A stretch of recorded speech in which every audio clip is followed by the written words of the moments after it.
Let me ask you something personal. When was the last time you actually slept through an entire night? Not 5 hours. Not waking up twice or 3 times staring at the ceiling, wondering why your body is betraying you. A real, deep, honest 8 hours, where you woke up and thought, okay, I actually feel human today. If you are struggling to remember that moment, you are in exactly the right place. Before I became a specialist in senior mobility and restorative health, I was watching my own mother go through exactly what you might be going through right now. She was 68 years old, sharp mind, full of life, but absolutely exhausted every single day. She would fall asleep in her chair during dinner. She would wake up 2, sometimes 3 times every night. She started avoiding social events because she never knew if she would have the energy. And the worst part, every doctor she visited told her the same thing. Margaret, this is just aging. This is what happens now. I refuse to accept that answer. And I want you to refuse it too.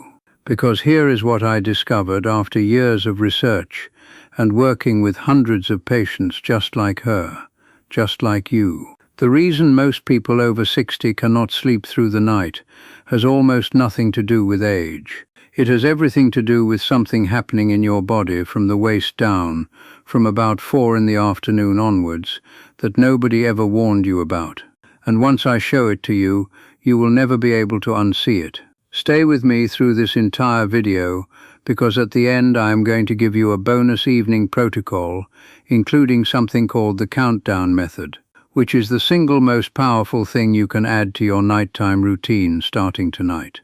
But we need to build the foundation first. We need to prepare your body properly. Let me paint you a picture. Imagine your legs are like a kitchen sponge. Throughout the day, as you sit at the kitchen table, as you watch television, as you move around the house, gravity is doing something sneaky. It is squeezing fluid, water basically, down from your bloodstream and into the soft tissue of your lower legs and feet. You might notice your socks leaving a mark on your ankle in the evening. You might feel that heaviness in your feet by dinner time. That is not nothing. That is your body telling you something important. Now here is where it gets interesting. The moment you lie down in your bed at night, your body becomes perfectly flat. Gravity is no longer pulling anything downward. And all of that fluid that spent 12 hours slowly sinking into your legs suddenly has a free highway right back up to your kidneys.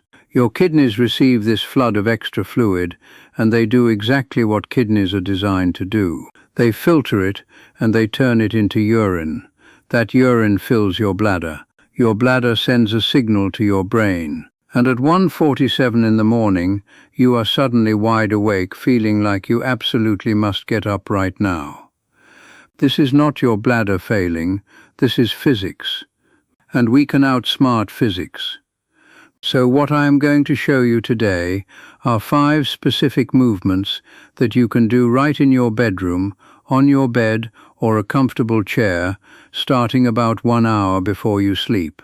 These movements exist for one reason: to get ahead of that fluid before you lie down, to move it, drain it, and process it while you are still awake, so that by the time your head hits the pillow, your bladder is genuinely empty, and your nervous system is calm and quiet like a still lake. Let's start with movement number 5. I want you to think of this as your pump starter. Sit on the edge of your bed, or lie flat on your back, whichever is comfortable. Extend your legs out in front of you. Now here is what I want you to do. Slowly press your toes forward as if you are trying to reach the opposite wall with your foot. Press them forward, hold it for just a moment, and feel the gentle pull on the top of your foot. Now reverse it. Pull your toes back toward your face, as far as feels comfortable. Feel that tightening along your calf. That muscle, your calf, is one of the most underappreciated muscles in the entire human body. Cardiologists sometimes call it the peripheral heart, because every single time it contracts, it physically squeezes blood and fluid back upward through your veins toward your core. It is like having a second pump in your leg. So press forward and pull back. Breathe in as you press. Breathe out as you pull back. Find your own gentle rhythm. Do not rush. This is not a workout. This is more like a conversation you are having with your circulatory system. You are saying, "Hello, I know you are down there. Let me help you tonight." Do this for about a full minute. If you feel a little warmth building in your lower leg, that is exactly right. That is the circulation responding. That is the fluid starting to move. Keep your jaw loose. Keep your shoulders away from your ears. Just focus on those ankles moving like slow windshield wipers. Now, while you do that last bit, I want to say something.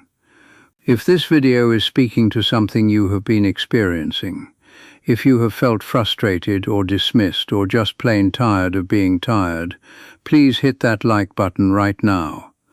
It takes 1 second and it helps us reach other people sitting alone at night, wondering why sleep has become such a struggle. We are building something real here, a community of people who refuse to settle. So subscribe if you have not already. I would love to have you with us every week. All right, movement number 4. This one is for your lower back, and I promise you this connection will surprise you. Lie down flat on your back. Place a pillow beneath your head if you need it. Keep your left leg straight and relaxed on the bed. Now slowly draw your right knee up toward your chest. Not aggressively. Think of it more like an invitation than a demand. Slide your hands around the back of your thigh, not the knee itself, and very gently guide that knee a little closer to your rib cage. Now breathe into it. Imagine your breath as something warm traveling down your spine and softening everything it touches. Hold that position for about 5 slow breaths. Then gently lower the leg, switch sides. Here is why this matters for sleep. Your lower back contains nerves that run through a region called the sacral plexus. When your back is tight, which for most of us it becomes after decades of sitting, those nerves are compressed. And compressed nerves in that area do not just cause back pain. They create a background noise of tension and mild urgency in the pelvic region. Your bladder receives mixed signals. Your body stays slightly alert. Deep sleep becomes impossible because somewhere in your nervous system there is always a low hum of discomfort, keeping the alarm from fully switching off. This gentle knee pull quiets that hum. It decompresses those nerves. It gives your spine permission to relax. Left knee up, guide it gently. Breathe, hold and release. Alternate sides 3 or 4 times each. If you have had hip surgery, be very conservative. Only go as far as feels genuinely comfortable. The goal is relief, not performance. Movement number 3. Let's talk about the backs of your thighs. Most of us spend a significant portion of our day seated, in a chair, in the car, on the sofa. And when we sit, the large muscles running along the back of our thighs, the hamstrings, slowly shorten and tighten. Over months and years, these muscles can become quite rigid. And here is the part that almost nobody ever mentions. When your hamstrings are chronically tight, they pull on the back of your pelvis, tilting it slightly backward. This tilt creates compression in the pelvic floor area, which directly affects your bladder's resting position and how much pressure it feels even when it is not particularly full. Loosening these muscles creates actual physical space. It is like releasing a hand that has been gently squeezing something all day. Stay lying down. Bend your left knee and place that foot flat on the bed. This protects your lower back. Now lift your right leg up toward the ceiling. Do not worry if your knee is bent significantly. That is completely fine. Hold the back of your thigh with both hands. From here, simply straighten your leg a little by pushing your heel upward. Not all the way, just enough to feel a pull along the back of your thigh. Then relax it back to slightly bent. Straighten. Relax. Think of it as pulsing. You are not holding a stretch. You are gently coaxing the muscle to release, little by little, like slowly unwinding a rope. Switch legs. Bent right foot on the bed, left leg up. Pulse the heel toward the ceiling. You might feel a trembling or quivering in the leg. That is completely normal. That is the muscle fiber releasing tension it has been holding for hours or even longer. It is a good sign. But if anything feels sharp or genuinely painful, lower your leg a few inches. We want that good sensation of opening, not distress. Movement number 2. This one is my personal favorite, and it is the one that surprises people the most because it looks like nothing, but it does something remarkable. Lie on your back, bend both knees. Now bring the soles of your feet together so they are touching each other, and let your knees drift outward to the sides, like a diamond shape with your legs. Now here is the important part. Do not try to push your knees down. Do not force anything. Instead, take 2 or 3 pillows and slide them under each knee so your legs are fully supported and you can completely stop using any muscle to hold that position. Now close your eyes, place your hands somewhere comfortable, either on your belly or by your sides. Just breathe and do nothing. I know that sounds almost too simple, but what is happening inside your body right now is significant. The muscles of your pelvic floor, the ones that form the base of your core and directly surround your bladder and urethra, these muscles carry tension that most people have never consciously released. We clench them when we are stressed. We hold them when we are nervous. We forget they even exist, and they can become chronically tight in a way that mimics the sensation of urgency, even when your bladder is nowhere near full. This position, fully supported, completely passive, gives those muscles a chance to do something they rarely get to do. Let go entirely. With every exhale, imagine something softening right at the base of your pelvis. You do not need to visualize anything complicated. Just feel the exhale and allow something to release with it. Stay here for at least 2 or 3 minutes. The longer the better. If you fall asleep doing this, honestly, that is a success story. And now we reach movement number 1. The one that ties everything together. You have loosened the muscles, you have quieted the nerves, and now we are going to use gravity and breath as a team to drain everything that remains. Here is what I want you to do. Take 2 or 3 pillows and stack them at the foot of your bed.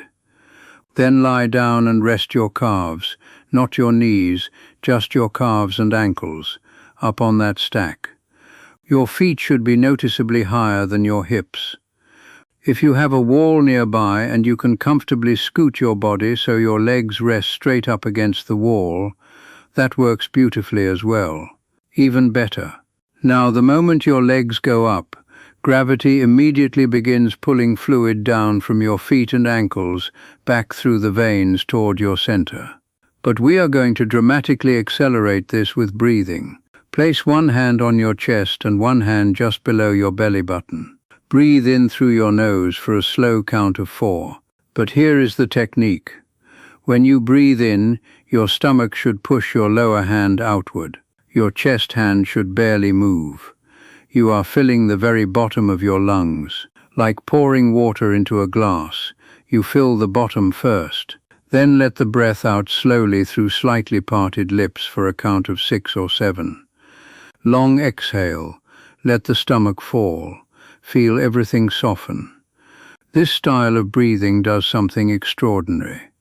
It activates a nerve called the vagus nerve, which runs from your brainstem all the way down through your chest and into your belly. When the vagus nerve is stimulated, it sends a direct signal to your entire body: the threat is over, you can rest now. Heart rate slows, blood pressure drops, muscles release tension. And critically, the detrusor muscle surrounding your bladder softens and relaxes, which reduces urgency significantly. Do this breathing for 3 full minutes with your legs elevated. By the time you finish, your ankles will have drained considerably, your mind will be quieter, and your body will be in the perfect physiological state to do one final thing before bed. Use the bathroom, empty your bladder completely, then go to sleep.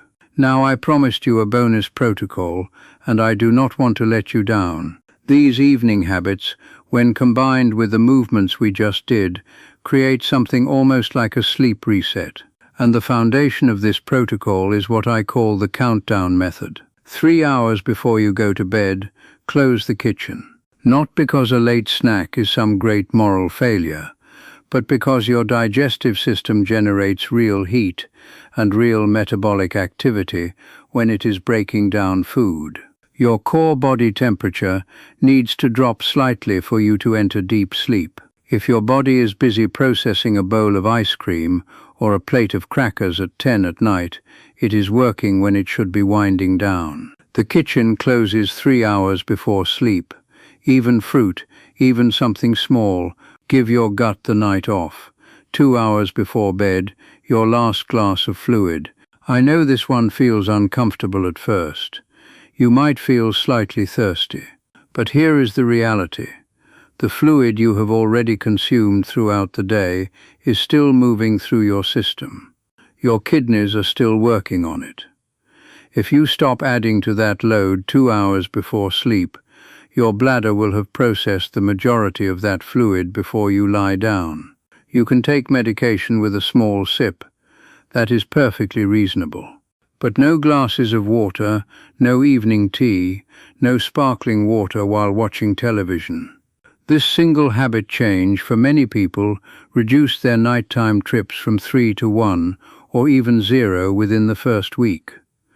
And 1 hour before bed is when you do these movements. Not right before you close your eyes, but 1 hour before.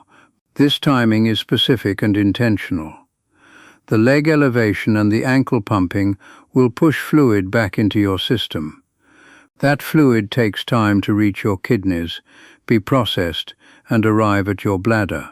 If you do the exercises 1 hour early, you can then visit the bathroom right before bed, catch that wave of urine, and go to sleep with a genuinely empty bladder, rather than one that is about to fill.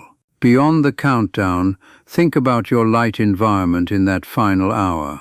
Bright overhead lights are actively sabotaging you. They signal to an ancient part of your brain that it is still midday. The hormone that initiates sleep, melatonin, is suppressed by bright light. Switch to a single lamp, warm light, not white. Make your room feel like dusk. If you want to go further, switch your phone or television to night mode, or simply turn them off and sit with music or a book. The difference this makes to how quickly you fall asleep is genuinely remarkable. And finally, I want to encourage you to become a detective about your own sleep. Keep a notebook on your nightstand. When you have an unusually bad night, write down 3 things from that day: what you ate, what you felt emotionally, what you did in the evening. And when you have an unusually good night, do the same thing. Well, after 3 or 4 weeks, patterns will appear that are completely unique to you. Maybe it is always worse after tomatoes or wine or an afternoon argument. Maybe it is always better after a walk or a phone call with someone you love or an afternoon without screens. You will begin to see your sleep not as something random that happens to you, but as something you understand and can actively shape. You are not at the mercy of your body. Your body is responding to information you are giving it every single day. My mother, the one I told you about at the beginning, she does not fall asleep at the dinner table anymore. She went from waking 3 times a night to waking 0 or once on a bad night. She started these movements on a Tuesday and called me that Friday morning, saying she did not know what had changed, but she needed more of it. She is now 74 years old, still working in her garden, still sharp, still laughing too loudly at her own jokes. Nothing changed about her age. Everything changed about her evening. The fact that you watched this far tells me something true about you. You are someone who does not give up easily. You are someone who believes that feeling better is still possible. And I am here to tell you, with complete confidence, that you are absolutely right. Start tonight. Even if you only do the ankle pumps. Even if you only close the kitchen 1 hour earlier than usual. One small shift is how every transformation begins. Tomorrow night, add one more thing. The week after, add another. You are not trying to be perfect. You are trying to be better than yesterday. And that is more than enough. Sleep is not something your body forgot how to do. It is something your body is desperately ready to return to. We just needed to show it the way. Sleep well tonight, my friend. You have absolutely earned it.